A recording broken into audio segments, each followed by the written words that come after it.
We begin with cleanup still underway in parts of the Midwest and Southeast this morning after deadly tornadoes tore through over the weekend. As you take a look, you can see some of the damage. That severe weather outbreak responsible for the deaths of at least 28 people across 3 states.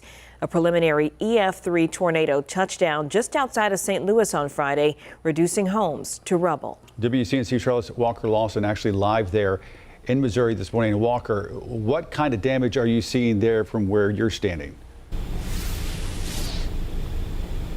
Well, guys, the damage has been devastating. Now, where we are right now, this was the safest spot that we could get to this morning because the sun just rose about an hour ago. But if we were to go only a mile down the street, there are hardly.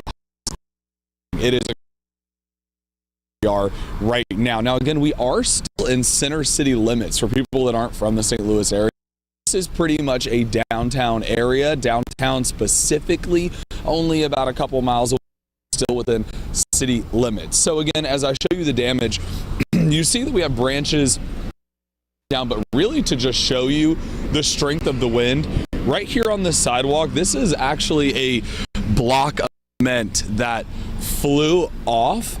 Okay, so we can see this block of cement. We do have wood and different elements that have fallen from buildings in front of us. So the biggest issue right now that some of these communities are facing, not only with the cleanup that's difficult to get through because of the magnitude of it, is really the fact that we have the possibility of storms yet again today. So we are under a weather impact alert day here in St. Louis again for today and tomorrow. There's the possibility of strong winds, hail, and isolated tornadoes again, heavy rainfall also. So again, adding insult to injury here for these cleanup efforts. Now, we are here at a nursing home facility where residents were actually evacuated just moments after the tornado hit because there was no power. There still is no power here 4 days later.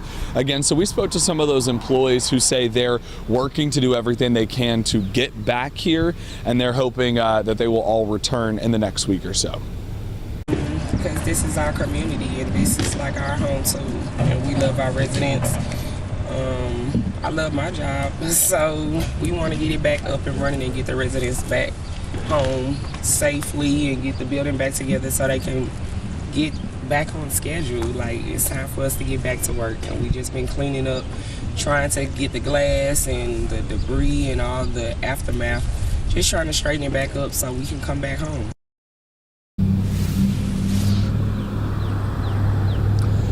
Now, another big issue that they are seeing out here is in certain areas of the town, there are street lights hanging still in the roadways. So a lot of the roads are somewhat impassable in some communities. There's also a lot of the roofing hanging off of the buildings. And this morning we started to see the wind pick up. So that's definitely going to be a concern again today and tomorrow with the possibility of storms, with a lot of these items loose and some places not being able to successfully put tarps on these buildings. So it's going to be a difficult time ahead, especially with the bad weather that we're expecting over the next 2 days.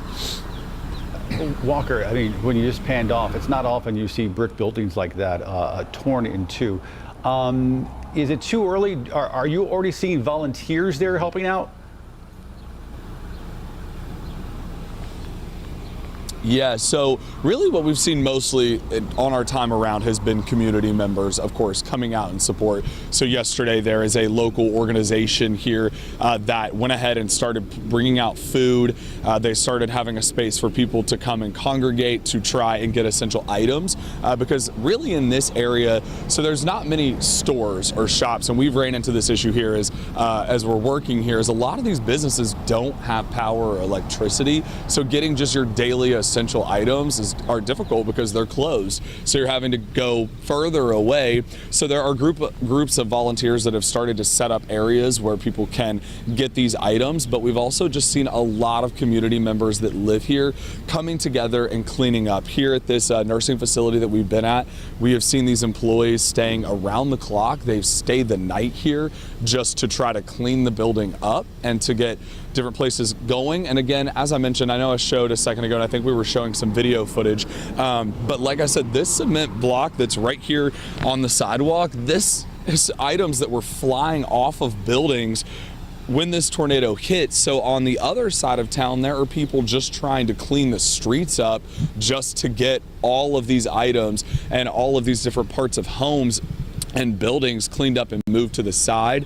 So a lot of volunteers have been out and about, community members working on that just to try and get the streets to be passable, but also again for that concern with things blowing as we go into the next 2 days with rain, strong winds, and the possibility of hail and tornadoes again. For folks at home watching this thinking, why in the world is Walker Lawson in St. Louis? Take you behind the scenes of a news department. What happens is, like with Helene, we had news partnerships across the country who sent in resources here to North Carolina to help us cover the story to bring to you. We respond to favors. So when severe weather strikes in certain places like that, Walker volunteered himself and is there in St. Louis helping cover there for the local people, but also for our viewers here in the Carolinas. And Walker, you're doing a superb job. Thank you so much. We appreciate it.